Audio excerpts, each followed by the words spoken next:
बिस्मिल्लाहिर्रहमानिर्रहीम। नाज़रीन, programme voice of Faisalabad के साथ मैं हूं आपका मेज़बान सैयद जी तनवीर। इस वक्त मैं फैसलाबाद के एक ऐसे चौराहे पर मौजूद हूं जहां पर लोगों की आमदोरफ्त बड़ी तादाद में होती है। यहाँ पर ये जो हमारे यहाँ रवायती चाय की दुकानें होती हैं जहाँ पर बैठकर दिन रात सियासी मसाइल भी लोग हल करते हैं, इंटरनेशनल मसाइल पर भी बात होती है और उसके बाद यहाँ पर बहुत सी आलमी जंगें रुकवाई भी जाती हैं, करवाई भी जाती हैं। यानी थड़ा मशहूर था, कभी दानिश्वरों के बैठने की जगह थी। इन्हीं जगहों पर जहाँ पर ये मेहनत कश लड़के बैठे हुए हैं, किसी दौर में फैज और जालब जैसे लोग भी इन्हीं थड़ों पर, इन्हीं चौराहों पर, इन्हीं शाहराहों पर बैठते रहे। अदब यहीं से फूटता रहा और यहीं पर मसले मसाइल की बात भी होती रही। बड़े बड़े दानश्वर जो हैं वो इन मकामात पर पाए गए। जैसा कि कहा गया कि ढूंढ उजड़े हुए लोगों में वफा के मानी, ये खजाने तुझे मुमकिन हैं खराबों में मिले। यानी वो जो मोती इल्म के हैं वो इन्हीं खराबों में पाए गए। और ये जो जगह थी, कभी ये जगह बड़े बड़े दानश्वरों के बैठने की जगह थी। आज मैं अहाता करूंगा फैसलाबाद के अंदर मल्टी प्रॉब्लम्स का, बहुत से मसाइल का। आज बात करेंगे इस हवाले से कि फैसलाबाद में क्राइम कितना है, जराइम की शरह क्या है, हालात क्या हैं और यहाँ पर बनने वाले बड़े बड़े सरकारी मंसूबे जो हैं इस वक्त उनके हालात और वाक़यात क्या है। मेरे रिपोर्टर्स भी आज मेरे साथ होंगे और जनरल पब्लिक से भी इस पर बात करेंगे। महंगाई ओवरऑल इस वक्त मौजूद है, ये एक आलमी मसला है, सिर्फ पाकिस्तान का मसला नहीं। अगर मैं सारे का सारा बोझ हुकूमत पर डाल दूं तो ये भी ज्यादती है, चूंकि जो इस वक्त दुनिया है वो आलमी जंग के दहाने पर है। खुदा ना खास्ता अल्लाह ना करे कि हालात कभी उस समत जाएं जिसमें तबाही है। ताहम आपना हुर्मज़ की बंदिश के बाद दुनिया भर में जो पेट्रोलियम के मसाइल हैं वो बड़े भरपूर अंदाज में देखने को मिल रहे हैं। ताहम उसके साथ साथ जैसे जैसे लोगों के घरों में राशन की कमी होगी और वसाइल जो है रोजगार नहीं होंगे तो जराइम में इजाफा होगा। लेकिन ये जराइम पर दलील नहीं है, क्योंकि जुर्म करने वाला कई बार बहुत खुशहाल होता है लेकिन उसके बावजूद भी जुर्म करता है।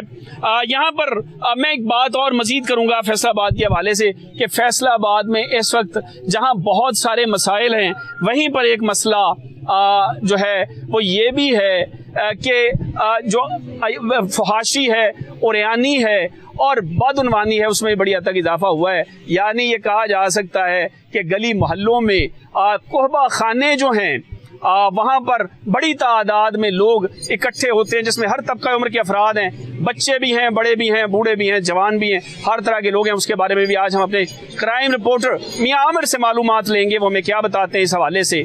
और रुख करते हैं इन मसाइल में सबसे पहले जो ये बढ़ती हुई उरियानी इसके हवाले से। बिल्कुल बढ़ती हुई ये उरियानी फहाशी जहाँ बहुत से जराइम को जन्म देती है, अब वहाँ पर ये नशे की जानिब भी नौजवानों को मबजूल करती है, जिसमें आइस जो है उस पर बहुत ज़्यादा इस वक्त नौजवान जो हैं वो गिरफ्त कर चुकी है आइस उन पर, चूँकि इसका डायरेक्ट एक ताल्लुक है बेरा रवि के साथ, जिसके नतीजे में नौजवान नस्ल तबाह हो रही है। आमिर, क्या देखते हैं इस वक्त फैसलाबाद में कोहबा खानों की क्या सूरत हाल है और वो किसकी आशीर्वाद से चल रहे हैं, आपकी क्या ओपिनियन है? सर, फैसलाबाद में थाना मदीना टाउन के इलाका और थाना मिल्लत टाउन के इलाका में और थाना डी टैप के इलाका में सर ये इतने ज़्यादा कोहबा खाने जो हैं वो शक्ल इख्तियार कर चुके हैं। और अगर देखा जाए तो मसाज सेंटरों में ये काम शुरू हो गया और होटल जो है हमारे फैसलाबाद में, जो होटल जो लोगों को रहने के लिए दिए जाते हैं उधर भी सर यही काम हो रहा है। और 5,000 रुपया, 10,000 रुपया, 8,000 रुपया सर वो कमरे का किराया ले रहे हैं। और इसी पुलिस जो है हमारी फैसलाबाद की, जो सीपीओ साहब का कहना था कि हमने क्राइम को बहुत कम कर दिया, सर ये बात गलत है। अगर आप इन इलाकों का विजिट करवाएं पुलिस को तो सर पुलिस इनसे पैसे लेके ये सारा काम खुलेआम करवा रही है। पुलिस पर हम हमेशा इल्जाम तराशी कर देते हैं, साबित भी कर पाएंगे? वैसे एक एसएचओ जो होता है, क्या उससे उसके इल्म में आए बगैर ये मामला चल सकते हैं? सर पुलिस का जो इसमें सबसे पहले किरदार जो है सर, इनका पुलिस के साथ इनकी सेटिंग होती है। अगर इनकी पुलिस के साथ सेटिंग नहीं होती तो ये लोग काम नहीं करते। यानी कि इनका काम करने का तरीका ये है कि सबसे पहले ये पुलिस के साथ अपनी मंथली तय करते हैं। अगर एसएचओ इजाज़त दे दे, मुहर्रर इजाज़त दे दे तो फिर सर इनका काम जो है वह खुलेआम हो जाता है। अगर कोई बंदा महल्ले से या कोई सहाफ़ी या कोई बंदा तीसरा जो उठ के अगर इनको कंप्लेन भी करता है तो सर उसके ऊपर कोई एक्शन नहीं होता। अगर बजाय कि जब इनको ज़्यादा जोर पड़ता है, अगर कोई अफसरान इनको कहते हैं कि आप ये बंद करवाएं, तो सर उनको पहले से ही बंद करवा दिया जाता है। ये टेक्निकल गेम भी एक इसमें होती है कि एक खुद से FIR दे दी कोबा खाने वाले को बताकर, ये भी एक गेम होती है ना।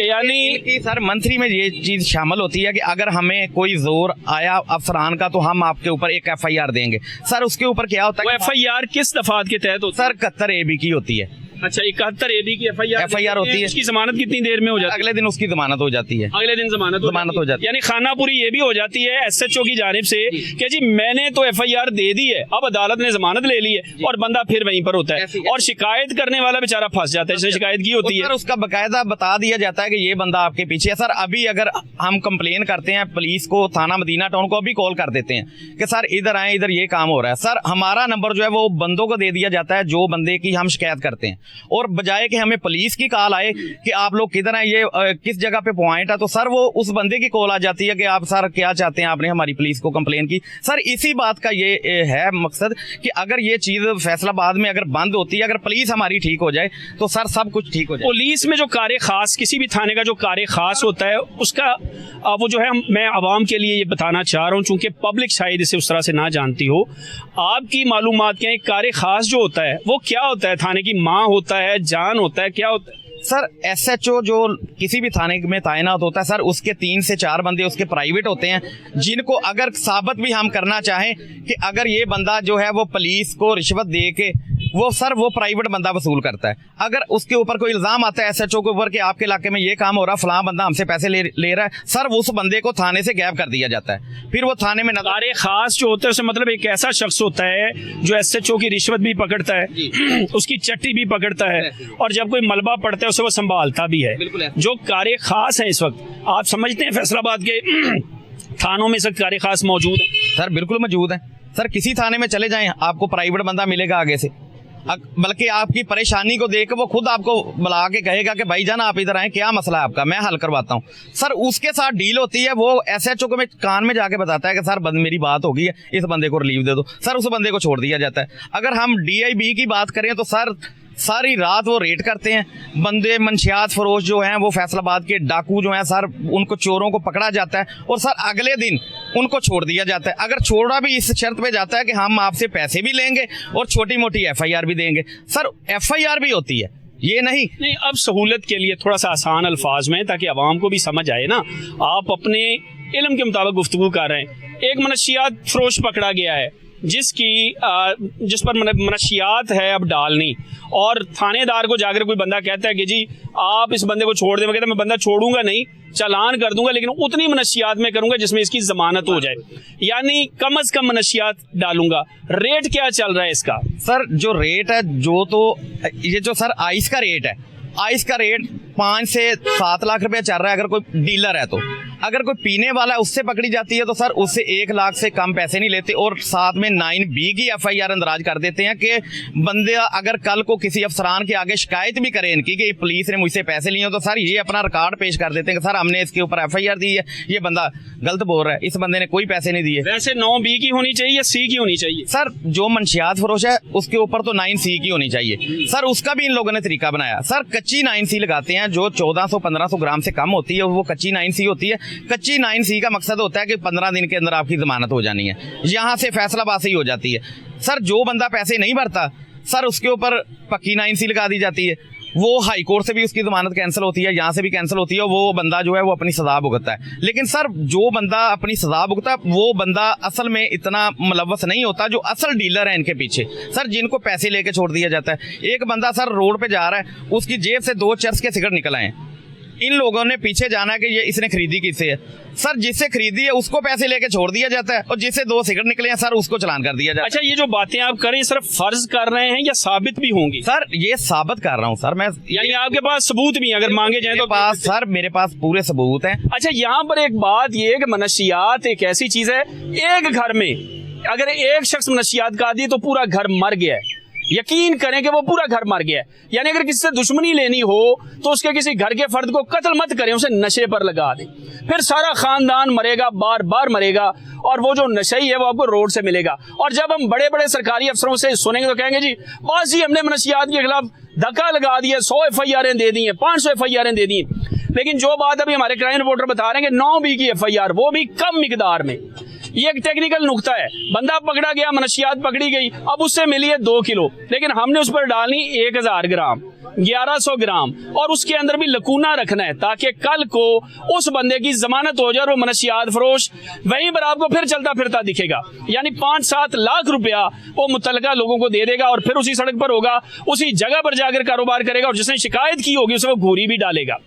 यानी ये जो गुफ्तगू है कि जी काम हो रहा है, लेकिन इस तरह से हो रहा है कि जिसके नतीजे में कोई पकड़ा नहीं जा रहा, अगर पकड़ा भी जा रहा है तो जमानत हो रही है अगले दिन उसकी। बहुत सी ऐसी मिसालें बताई जा रही हैं, और जो DIB की बात हो रही है इसमें साबित भी किया जा सकता है कि पैसे लिए जाते हैं और मिकदार कम कर दी जाती है। आमिर, कोबा खानों की बात हो गई, मनशियात की बात हो गई, अब एक 376 का कानून है।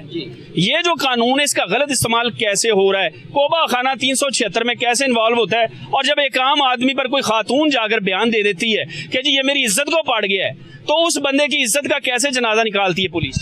सर, पुलिस का जो है जिस थाने में सर ये 376 के ग्रुप हैं जो FIR कराते हैं उसमें कुछ अमल है, और मुझे शर्म के साथ कहना पड़ता है कि कुछ सहाफ़ी भी ऐसे ही हैं जो ये काम में इनमें मुलव्वस हैं। सर, इसका ये है तरीकाकार कि ये बंदे जो 376 की गेम करते हैं सर, ये एक कुबा खाना से लड़की उठाते हैं और उसके ऊपर उसका जो मदई खड़ा करते हैं सर, उसका जो बाप बना दिया जाता है या जो बंदा उसका शोहर बना दिया जाता है, ना तो उसका वो शोहर होता है, ना उसका वो बाप होता है, ना कोई उसकी खाला होती है, ना कोई चाचा होता है। सर, बंदे को इस तरीके के साथ काबू किया जाता है कि उसको पहले उसके साथ जैनवन उसको एक रॉन्ग कॉल के जरिए फंसाया जाता है, उसको जैनवन जो है वो लड़की जाके मिलती है, फिर उसको मिलने के बाद फिर उसको दोबारा मिलने को जब बुलाती है तो पुलिस उसे पकड़ लेती है। सर, सबसे पहले तो एप्लीकेशन पे ही उनकी डील शुरू हो जाती है, और साथ में पुलिस अफसरान जो हैं वो थाने के ASI सबान जो हैं वो या थाने सब इंस्पेक्टर हैं जो SHO हैं उनके कार्यखास जो हैं वो उनको इस चीज़ का इल्म होता है कि ये गेम हो रही है, और उसका तरीकाकार ये होता है कि पुलिस आपकी डील करवाती है, ऐसे डील करवाती है कि बंदे को पकड़ लेती है। 376 में अगर 100 बंदे पर FIR होती है तो जेन्युइनली गुनाहगार कितने होते हैं? सर, अगर तो देखा जाए, अगर हम कहें कि 376 इतना नहीं खुले आम होता कि किसी की इज्जत को बंदा जबरदस्ती ले जाके उसके साथ बिलजबर कर सके, जी कर सके, लेकिन सर ये काम जो है वो ज्यादा 100 से 10% जो है वो आप कह सकते हैं। मेरा कहना ये कि अगर एक 100 FIR दर्ज करता है थाना तो सच्ची कितनी होती है, झूठी अंदाजन कितनी है? सर, तकरीबन 15% जो है वो सही होती है और 85% जो है वो गेम होती है। अच्छा, यहाँ पर मैं एक बात छोटी सी कर दूं कि अगर किसी पर इस तरह की FIR हो जाए तो मुआशरे को भी अपना किरदार अदा करना चाहिए। ऐसा नहीं होना चाहिए कि जी अभी ये FIR हो गई है तो बंदा गुनाहगार हो गया। भाई, FIR का मतलब है फर्स्ट इन्फॉर्मेशन रिपोर्ट, उसके बाद तफ्तीश होगी, दीगर मराइल में से गुजरेंगे लोग तो फिर पता चलेगा वाकयात क्या थे।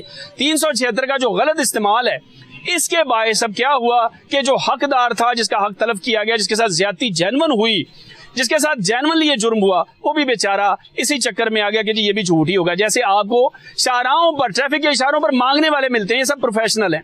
अब एक जरूरतमंद अगर किसी के दर पर जाता है तो उसे भी इसी निगाह से देखा जाता है कि भाई ये भी कोई ना इसी तरह का शख्स है। लिहाजा जरूरत इस अमर की है कि कानून तो बनाया गया है सहूलत के लिए, और 376 कमाल कानून है जो तहफ़्फ़ुज़ फराहम करता है ख़वातीन को, लेकिन यहाँ पर 2 नंबर लोगों ने उसका इस तरह से इस्तेमाल किया है कि उसके नतीजे में सिर्फ चंद लोगों की जेबें भारी हुई और बहुत से लोगों की इज्जत पामाल हुई है। इस कानून के हवाले से बहुत से सीनियर पुलिस अफसरान ये बता रहे हैं कि अब इसमें बहुत सख्ती कर दी गई है, लेकिन ये बातों की हद तक है। मेरे साथ हाफिज़ नोमान मौजूद हैं जो हमारे फैसलाबाद से रिपोर्टर हैं कोहिनूर के। आप क्या कहेंगे पुलिस की जो इस पिछले माह की जो या पिछले महीनों की जो कारकर्दगी रिपोर्टर्स के हवाले से आप क्या कहते हैं? जी सर, इसमें ऐसा है इसमें ऐसा है कि तकरीबन जो पुलिस को फैसलाबाद के कुछ सालाना को सर अरबों रुपए के फंड होते हैं और जदीद निज़ाम आ गया है जिसमें आप देखते हैं CCTV कैमराज और बाकी हैं सर। इसके बावजूद अगर हम पिछले 3 माह का अगर हम डाटा देखते हैं तो उसमें सर को 4200 से ज़्यादा जो थे रजिस्टर्ड जो केस हुए हैं, और बड़ी हैरान कुन बात है कि सिर्फ 565 के करीब लोगों को सजा हुई है और 3700 बरी कर दिए गए। और सर ये हैरानगी वाली बात है, राहज़नी के जो केसेज हैं वो 617 केसेज हैं, और और उसमें से सिर्फ एक बंदे को सजा हुई है, 616 को सर रहा कर दिया गया है। इसी तरह अगर हम रेप केसेस देखते हैं तो वो तकरीबन 5 बंदों को सजा हो रही है और सर 50 बंदों को वहां से कर दिया जा रहा है। अगर हम एवरेज मोटरसाइकिल के देखते हैं 115 को सर सजा हो रही है, 127 को रहा कर दिया जा रहा है। चोरी के जो मुकदमात हैं डिफरेंट है, 27 बंदों को उसमें वो हो रही है सजा और 218 के करीब जो है वो रहा कर दिया जा रहे हैं। अब अगर एवरेज हम निकाल के देखते हैं तो ये लग रहा है कि हर 100 में से जो 87 बंदे हैं वो रहा हो रहे हैं। अब इसमें कहाँ ये जा रहा है कि या तो ये उनकी जो FIR है वो लेट दर्ज हो रही है, या जो फराजी की रिपोर्ट आती है वो लेट आती है, या तखीर का शिकार होती है। ये कहीं ना कहीं जो मिली वक्त है कोई मामला है जिसकी वजह से ये रेशो सिर्फ 13% सजा है और 87% जो है वो मुजरम छूट जाता है। यानी ये इसमें मामला ये है कि जो तफ्तीश है उसके अंदर इस तरह के लकूनाज हैं जिसकी वजह से तफ्तीश का अमल चूंकि ट्रांसपेरेंट नहीं होता तो मुलजिम उसमें से अपने लिए रास्ता ले जाते हैं। ओवरऑल शहर के अंदर जो बढ़ते हुए जराइम है इसकी वजूहात आप क्या देखते हैं? बेरोजगारी है, महंगाई है, इसमें आपका ओपिनियन क्या है? सर बिल्कुल आपने अच्छी बात की कि अब बेरोजगारी क्योंकि महंगाई की वजह से बहुत सारी मिलें बंद हो रही हैं और उनके साथ साथ सर अब गैस बिजली महंगी हो गई है। अब हम अक्सर हमारा मिलना होता है लोगों दोस्तों से, तो जहाँ कोई मुलाजमिन एक छोटी मिल के अंदर 3, 4, 5, 700 मुलाजिम काम कर रहे थे वहाँ अब 200-250 रह गए। जहाँ 1000 थे, हज़ारों वाले सर अब सैकड़ों में आ गए। तो ये जो लोग हैं बेरोजगार हो गए, पीछे उनकी फैमिली है, कोई मामला थे, वो मजबूरन कहीं ना कोई निकलते हैं और जिसकी वजह से ये होते हैं। इसकी मेन काज जो है सर वो जो महंगाई है उसकी वजह से ये सारा मामला तो हो रहे हैं। यानी महंगाई जो है वो भी एक सबब है जराइम में इजाफे का। ताहम इस पर जो होने वाले इक़दामात हैं आप क्या समझते हैं वो काफ़ी हैं? यानी पेट्रोलिंग करवाई गई, दीगर फोर्सेस बनाई गई हैं, आप क्या समझते हैं कि वो जो फोर्सेस हैं वो अपना काम भरपूर अंदाज में कर रही? जब भी कोई नई फोर्स आती है वो बड़ा अच्छा परफॉर्म करती है। आपको वक्ती तौर पे या डॉल्फिन आ गई या डिफरेंट फोर्सेस आ गई, आपको 15-20 दिन महीना तो आपको बड़ी अलर्ट मिलती है और चीज़ें मिलती हैं। आहिस्ता आहिस्ता 2-3 माह के बाद दोबारा मामला वही रविश में आ जाते हैं। अगर आप मीडिया रिपोर्ट्स डेली अगर फैसलाबाद की निकाल के देखें, आपको डेली तकरीबन फैसलाबाद के अंदर 200, 300, 450, 70, 80, 90 केस डेली के जो ये वो हैं जो रिपोर्ट होते हैं। बहुत सारे लोग सर रिपोर्ट ही नहीं कर पाते और बहुत सारों के रिपोर्ट ही नहीं किए जाते। बहुत से केसेस जो होते हैं वो रिपोर्ट ही नहीं हो पाते, जबकि जराइम की शरह जो उसमें दिन ब दिन इजाफा होता जा रहा है। ये सूरत हाल बड़ी वाज़े है। फैसलाबाद शहर जो है ये इस वक्त तकरीबन 1 करोड़ के करीब जो है जो फैसलाबाद डिवीजन है ये कवर करती है आबादी को, जबकि जो शहर की आबादी है ये भी कमो बेश 70 लाख के करीब है। और इसमें नए नए मनसूबा जात जो है फैसलाबाद में लाए गए हैं, जिसमें मेट्रो का मनसूबा बड़ा अहम मनसूबा है जिसका वॉल्यूम 80 अरब के करीब जो है वो बताया जाता है। मरीम नवाज ने जो बहुत सारे प्रोजेक्ट्स दिए उसमें ये भी एक अहम प्रोजेक्ट है। पहले हमने जुर्म की बात की, उससे पहले हमने जो दीगर आलमी मसाइल हैं जिसका इम्पैक्ट पाकिस्तान की सोसाइटी पर भी आ रहा है उस पर बात की। अब बात करते हैं फैसलाबाद में जो नए मनसूबे आ रहे हैं उसमें जो ऑरेंज बस का मनसूबा बड़ा अहम मनसूबा है। ये शहर की जो अक्सरियती आबादी है उसको ये सहूलत फराहम करेगा आने वाले वक्त में, अगर ये आ सका तो। क्योंकि कल जो यहाँ पर CCD की जो है यहाँ की जो लोकल जो कमेटी है उस कमेटी के अंदर जो मामलात जो हैं वो रखे गए सामने, उसमें मुख्तलिफ MNAs MPs जो मुस्लिम लीग नून के हैं उन्होंने मुखालफत की इस मंसूबे की कि ये जो मंसूबा है 80 अरब रुपए का, अगर इसमें कुछ कमी बेशी करके जो दीगर मसाइल हैं शायद उनकी तरफ तवज्जो की जाए तो ज़्यादा बेहतर है। और ऑरेंज लाइन मंसूबा जो है, ऑरेंज बस का जो मंसूबा है इसे ज़रा डिले कर लिया जाए। इस पर बात करते हैं। जी शाह साहब क्या कहते हैं? मुरीद हुसैन हमारे रिपोर्टर हैं फैसलाबाद से, कोई नूर के, क्या कहते हैं जी? तनवीर साहब देखें, सबसे पहले तो ये कि फैसलाबाद जो है वो पंजाब का या पाकिस्तान का एक सनती शहर है और यहाँ पर मज़दूर भी बहुत ज़्यादा तादाद में मौजूद हैं। कुछ शहर से बाहर से भी लोग आते हैं, तो ये एक हकीकत है कि यहाँ पर लोगों को सस्ता जो सफ़र है वो मुयस्सर आना चाहिए। और अब आप देख सकते हैं बड़े शहरों में जैसे लाहौर है, रावलपिंडी है या मुल्तान है, वहाँ पर मेट्रो बसेज चल रही हैं और वहाँ पर लोगों को बड़ी सस्ती जो टिकट थी वो मुयस्सर थी और वहाँ पर जो मजदूर तबका है वो इस बात से काफ़ी खुश था। लेकिन फैसलाबाद में भी जब इस बात की नवीद सुनाई गई कि आपके शहर में भी एक मेट्रो मंसूबा जो है वो स्टार्ट किया जाएगा, तो यहाँ पे भी जो मजदूर तबका था, जो शहरी थे यहाँ के रहने वाले, जो मिडिल तबका है उसके जो है वो उसमें यानी खुशी की लहर दौड़ गई। लेकिन कुछ यानी 1 हफ्ता से हम सुन रहे हैं कि ये जो मंसूबा है यहाँ पर डिप्टी कमिश्नर जो हैं उन्होंने यहाँ पर एक वो रिपोर्ट बना के दी है कि इसको मनसूख कर दिया जाए। तो तब से शहर के अंदर भी जो काफ़ी हद तक जो परेशानियाँ हैं वो बढ़ती जा रही हैं कि आखिर जो सफ़र है वो कैसे किया जाएगा, क्योंकि यहाँ पर पहले ही पब्लिक ट्रांसपोर्ट ना होने के बराबर है। है। अभी कुछ 2 से 3 माह पहले यहाँ पर ग्रीन बसेस जो हैं वो स्टार्ट की गई थी, वहाँ से लोग जो हैं वो 20 रुपये में यानी सफ़र एंजॉय कर रहे थे और वो खुश भी थे। तो मेट्रो मनसूबा भी था उनकी नज़र में, लेकिन ये जो मनसूख किया गया है ये एक वाकई फैसलाबाद के साथ बड़ी ज़्यादती की जाएगी, क्योंकि अगर मनसूख किया जाता है तो अगर मनसूख किया जाता है तो, क्योंकि 80 अरब रुपए का ये एक मनसूबा था और 65 अरब रुपए की जो फिजिबिलिटी रिपोर्ट है वो यहाँ से बन के जा चुकी है सीएम ऑफिस में।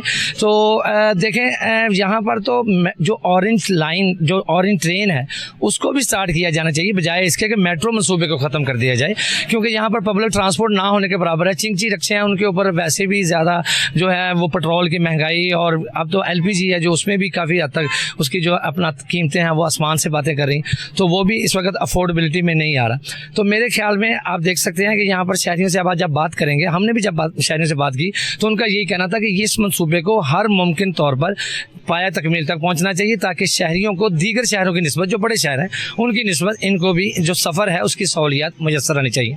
बाकी आप देखें वक्त के साथ साथ अभी रिपोर्ट गई है, उन्होंने कहा है कि इसको मनसूख किया जाए, लेकिन CM पंजाब ने भी इसके ऊपर सख्ती से नोटिस लिया और उसने अभी फ़िलहाल इसको मनसूख ना करने का फैसला किया है। अच्छा, इसमें नाज़रीन मैं ये बता दूं कि डिस्ट्रिक्ट कोऑर्डिनेशन कमेटी जो है, ज़ाहिर सी बात है कि मुस्लिम लीग नून की हुकूमत, इसमें सारे जो लीगी अफराद हैं, लीगी जो अरकान असम्बली हैं, वो उसमें बैठते हैं। और जब DC ऑफिस में एक इकट्ठ होता है, DCC की जो मीटिंग होती है, तो उस मीटिंग के अंदर बहुत सारे जो अरकान असम्बली हैं, बशमूल जो सिटी सदर हैं मुस्लिम लीग नून फैसलाबाद के शेख एजाज, वो भी इसके अंदर जो हैं वो अपना रोल प्ले करते हैं और कहते हैं कि जी इसे जो है पोस्टपोन कर दिया जाए। यहाँ पर नून लीग जिसे कहें कि मुख्तलिफ नज़रियात की हामिल दिखाई देती है कि यानी मरियम नवाज़ एक मनसूबे को इजरा करने के लिए उसकी कोशिश कर रही हैं, जबकि नीचे बैठा हुआ जो मेंबर सूबाई असम्बली है या कौमी असम्बली है उसका पॉइंट ऑफ व्यू कुछ और है। यानी उसका ये कहना है कि आवाम को मेट्रो बस मनसूबा तो शायद अभी नहीं चाहिए, उन्हें सड़कें जो हैं जो टूटी फूटी हैं, इसके अलावा दीगर जो मामला हैं वो भी हकीकत के करीब हैं, यानी बहुत से शहरियों के ऐसे मसाइल हैं जो हल होने चाहिए। ताहम ये जो मेट्रो बस मनसूबा, इसके लिए निशान भी लगा दिए गए हैं बहुत सारी जगहों पर, जिसमें आप ये कह लें कि तालीमी इदारे भी शामिल हैं, उसमें मसाजिद भी शामिल हैं, उसमें बहुत से थाने भी शामिल हैं जो रास्ते में आ रहे हैं, और उस पर निशान लगा दिए गए हैं कि अगर इन्हें पे करना पड़ता है तो पे करने के बाद जो है, यानी जो प्राइवेट रकबा है उसे पे करने के बाद यहाँ से जो है वो बसें गुजारने के लिए इंफ्रास्ट्रक्चर जो इसकी तामीर की जाए।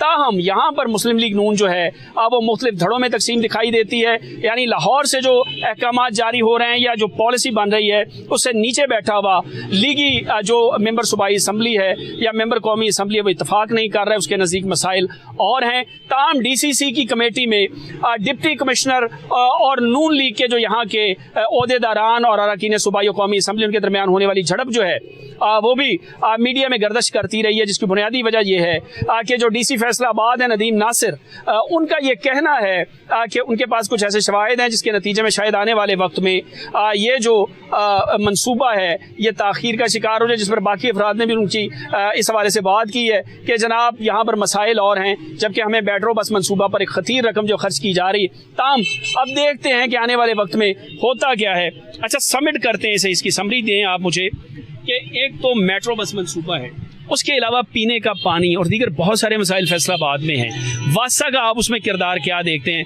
क्या वासा साफ पानी घरों तक पहुंचाने में कामयाब हुई या सीवरेज के मसाइल को हल करने में कोई कामयाबी दिखाई दी? देखें, ये तो अपना तनवीर साहब आपका बड़ा अच्छा सवाल है, क्योंकि देखें एक तरफ तो मेट्रो बस मनसूबे के लिए अरबों रुपया लगाया जा रहा है, लेकिन उसके साथ साथ देखा जाए तो ज़िले इंतज़ामिया के जो महकमा जात हैं जिसमें वासा भी सबसे यानी सर फहरिस्त है, उसके पास पानी की सीवरेज जो है यानी सीवरेज को बहाल करने के लिए उनके पास कोई ऐसा आलात नहीं है। अभी हालिया बारिशें जो हुई हैं उसमें भी एक से 2 दिन तक पानी जो है वो उसकी निकासी जो है वो नहीं की जा सकी। तो इसके साथ साथ देखा जाए साफ़ पानी का, तो साफ़ पानी की ना होने की बदौलत फैसलाबाद शहर में इस वक्त हेपेटाइटिस जो है वो काफ़ी हद तक बढ़ती हुई दिखाई दे रही है। जैसे आप फैसलाबाद शहर से थोड़ा सा बाहर निकलने की कोशिश करते हैं तो वहाँ पर भी इस वक्त जो साफ़ पानी है वो मुयस्सर नहीं है।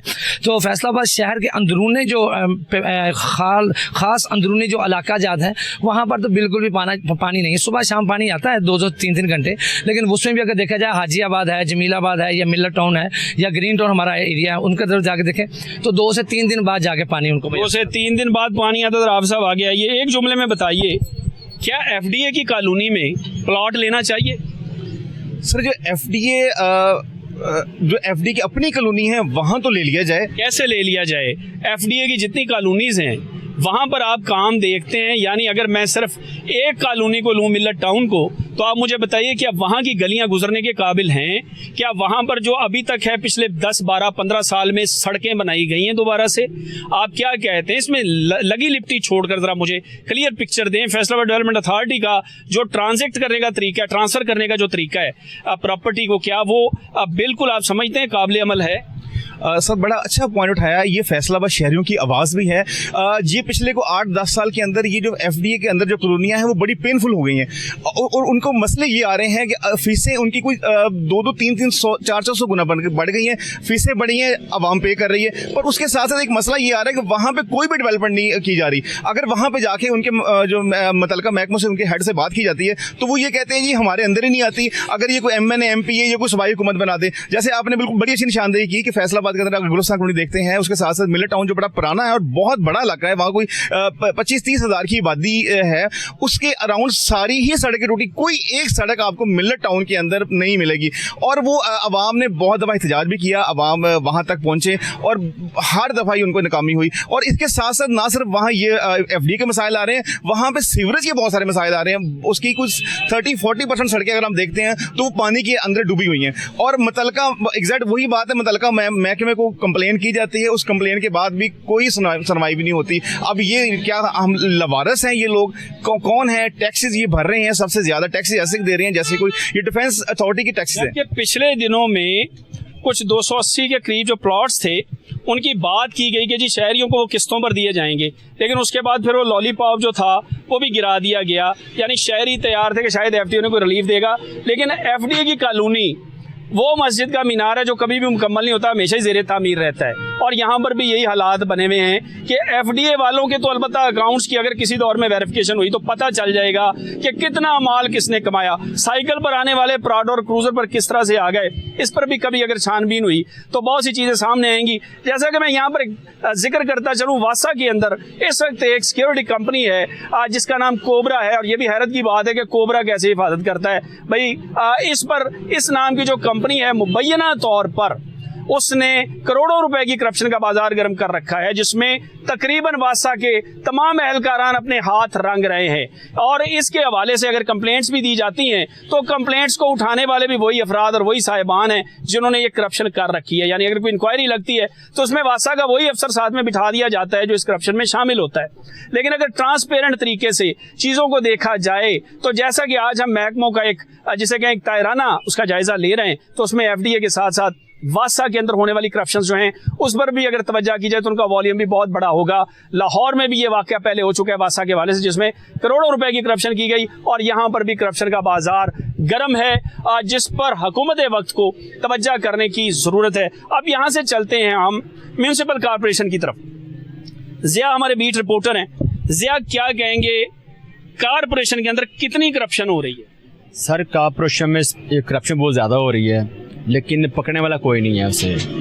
आप इसमें मेन जो करप्शन है बिल्डिंग डिपार्टमेंट के अंदर हो रही है। बिल्डिंग सर वो महकमा है जो बिल्डिंग फैसला बना रही है, उसको कोई बिल्डिंग लीगलाइज नहीं है सर। उसके अंदर इंस्पेक्टर की मिलीभगत से उसने अपने बंदे रखे हैं प्राइवेट। हर इंस्पेक्टर ने 10-12 बंदे रखे हुए हैं प्राइवेट सर। वो अपनी मर्जी जाते हैं, अपना नक्शे के बगैर वो बिल्डिंग बना रहे हैं। कहाँ जाते हैं ये जो इंस्पेक्टर होते हैं? बिल्डिंग इंस्पेक्टर होते हैं। ये क्या चेक करने के लिए जाते हैं भाई? सर इन्हें ऑर्डर दिया जाता है कि जाके नक्शा उनका पास कराने। सर जो बिल्डिंग तैयार हो रही है वो कमर्शियल है या डोमेस्टिक है, वो कोई हाल बना रहे हैं या कोई प्लाजा बना रहे हैं सर, एक आइन एक कानून है, जब तक एनओसी नहीं मिलता वो एक ईंट नहीं लगा सकता अपनी बिल्डिंग की। सर वो क्या होता है, मिली सर काम करते हैं लोग, वो पैसे दे के उनका मुंह बंद करके अपनी बिल्डिंग तमीर करते हैं, जबकि उनके एनओसी उनको जारी नहीं किए जाते। बिल्डिंग इंस्पेक्टर रिपोर्ट क्या करता है वापसी आके? सर वो कहते हैं फाइल जमा हो गया, वो कहते हैं फाइल लेते हैं, फॉर्मेलिटी पूरी करें, फाइल आ गई डोमेस्टिक, बिल्डिंग कमर्शियल बन रही है, वो कहते हैं फाइल जमा हो गया जी, उनको फाइल के साथ जनाब पैसा आता है, नोट आते हैं, फिर एमओपी उसमें शामिल होती हैं सर। एमओपी के साथ मिलकर हर काम होता है। यानी मुबैना तौर पर ये सब कुछ जारी होता है सर, जारी सर, पकड़ने में कोई भी नहीं है सर। पैसा जा रहा है, पैसा अंदर से, यानी पैसा फिर ऊपर तक जा रहा होता है सर। वो महकमे के अंदर पैसा घूम रहा होता है, उससे प्राइवेट बंदे पैसा लेके आते हैं, वो इंस्पेक्टर फाइल की फॉर्मेलिटी पूरी करता है। फैसलाबाद में कितने इंस्पेक्टर होंगे अंदाजन? सर जो कॉर्पोरेशन के अंदर सर 5 या 6 इंस्पेक्टर हैं। इंस्पेक्टर और प्राइवेट बंदे कितने हैं साथ? हर इंस्पेक्टर को 8 बंदे हैं, 6 बंदे हैं, 5 बंदे हैं। कोई नाइब का कोई प्राइवेट बंदे रखे हुए हैं। वो जो प्राइवेट बंदे हैं, अगर हम किसी रोज स्टिंग ऑपरेशन करते हैं तो हम उन्हें पकड़ सकते हैं उन बंदों को कि जी ये बंदे साथ काम कर रहे हैं? सर वो बंदे ऐसे पकड़े जाएंगे उसके सर उनके पास गाड़ियां हैं, आईफोन्स हैं सर, लाख रुपया कमाते हैं, हर साल उम्र पे जाते हैं लोग। सर कहाँ से पैसा आ रहा है? अच्छा, एक बड़ा प्लाजा जो शहर के अंदर तामीर हो रहा है, जिसके नीचे जमीन कम से कम 20-50 करोड़ की जमीन होती है, उसके ऊपर प्लाजा बनता है। वहां पर जब प्लाजा बन रहा है तो अमूमन कितनी रिश्वत वहां से मिल सकती है एक इंस्पेक्टर को अंदाजन? सर इसमें होता है बिल्डिंग लाइंस, एक लोग बिल्डिंग लाइन बोलते हैं, उसमें सर वो जगह की वो मैनेजमेंट की जाती है, बिल्डिंग खा जाते हैं वो लोग। जाके अगर आपको आपकी बिल्डिंग है ना 20 मरले, वो तो मुझे पता है कि वो नीचे जो है वो प्लाजे के नीचे जिसे कहते हैं ना, तो वो पार्किंग की जगह देते हैं, बाकी चीजें भी छोड़ दें। आप ये बताएं कि जो बंदा वहां पर जाता है वो कितने पैसे लेकर वहां से अंदाजन आता है? अगर 1 अरब रुपए का मंसूबा है जो बगैर नक्शे के बन रहा है, तो वहां से कितने पैसे अमूमन ये लोग ले लेते हैं? सही मतलब कि अगर वो 10 मरले की जगह ना 5 मरले का कन्वर्जन करवाएंगे, वो 5 मरले के वो पैसे खा जाएंगे। यानी अगर फीस 5 लाख है तो 2.5 लाख जमा करवा देंगे और 2.5 लाख ले आएंगे, अपनी पॉकेट में डाल लेंगे। तो करेंगे 10 मरले की फाइल जमा हो चुकी है, जबकि ऊपर उधर कुछ और हो रहा है साइट पर और कागजों में कुछ और। सर मैं साबित कर सकता हूँ जबकि जो मर्जी। अच्छा, हो रहा होता है ना ये सारा कुछ। हम साबित की तरफ तो अभी नहीं जाएंगे, अभी हम सिर्फ रिपोर्ट की तरफ रहेंगे।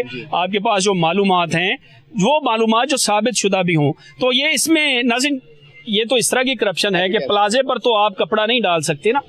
प्लाजा शहर के अंदर खड़ा है और अगर आप जाकर तलब करते हैं उनसे इसका नक्शा, तो नक्शा होता नहीं है। जब आप नक्शा ब्रांच में जाते हैं तो एक जुमला कहते हैं कि जी इसकी फाइल जमा हो चुकी है।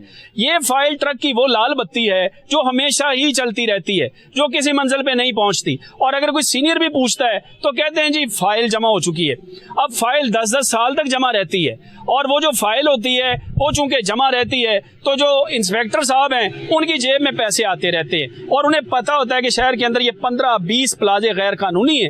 उनकी एक कमेटी पड़ जाती है और उस कमेटी के बाद फिर वो अपनी भी कई बिल्डिंगें तामीर कर लेते हैं और उसके बाद फिर वो अपने नाम के साथ एक बड़ा सा टाइटल लगा के जब रिटायर होते हैं तो उसके बाद फिर वो साहब जो होते हैं वो हमेशा अच्छाई का सरमन देते हुए दिखाई देते हैं। ताम कारपोरेशन के अंदर भी तारीखी करप्शन हो रही है और माजी के अंदर भी अरबों रुपया यहाँ के जो लोग थे वो ले गए, अरबों रुपया, जिसका आज तक कोई नतीजा नहीं निकल सका। ताम जो कारपोरेशन की बिल्डिंग ब्रांच है इस वक्त कहते हैं कि उनके 10 उंगलियां जो हैं वो और सरकड़ाई में है और इस वक्त मौत जो है वहाँ पर जारी है। मुझे बताया गया था सीओ कारपोरेशन की जानिब से कि प्लाजों की जो है वो कंप्लेंट्स के लिए अब एक पोर्टल कायम किया जा रहा है। लेकिन अगर सारी चीज़ें पोर्टल पर भी चली जाएं तो जवाब आता है कि जी इस प्लाजे की फाइल जमा है, लिहाजा गवर्नमेंट को एक बड़ा रेवेन्यू जो मिलना होता है वो नहीं मिल पाता। अब बात करते हैं थोड़ी सी हेल्थ के हवाले से। आप क्या कहते हैं कि जो हेल्थ के इश्यूज हैं इस वक्त फैसलाबाद के अंदर, उसका सबसे बड़ा काज क्या पानी है? गंदा पानी पीने से लोग बीमार हो रहे हैं, ये इससे हटकर कोई बात? जी सर, गंदा पानी पीने से भी लोग बीमार हो रहे हैं। बहुत सारी मुख्तलिफ जो है वो लोगों को बीमारियाँ लगती हैं गंदा पानी पीने से। एनवायरनमेंट जो है वो बहुत ज़्यादा असरअंदाज होती है इंसानी ज़िंदगी पे। यानी आबो हवा में तो वैसे पहले से ही स्मोक मौजूद है, दीगर मामलात हैं, पानी जो पीना है। अच्छा, इसमें जो ज़्यादा इफेक्टिव इलाके हैं वो देहात के इलाकों में पानी ज़्यादा गंदा आ रहा है या शहरों में, क्या देखते हैं आप? या यानी एक तो सनती इलाका है ना, जहाँ पर सनत है वहाँ पर भी वो पानी ज़मीन में डाल रहे हैं गंदा पानी, तो उसके साथ भी पानी आलूदा हो रहा है। आप क्या कहते हैं? सर शहर में जो है वो ज़्यादा पानी गंदा आता है, जिसकी वजह से मुख्तलिफ जो है वो बीमारियाँ पैदा होती हैं। नज़ला, ज़ुकाम, खांसी, बुखार, ये तो आए दिन ही लोगों को हुआ रहता है। गले के इन्फेक्शन जो हैं, आँखों पे जो है इसका बहुत ज़्यादा असर होता है।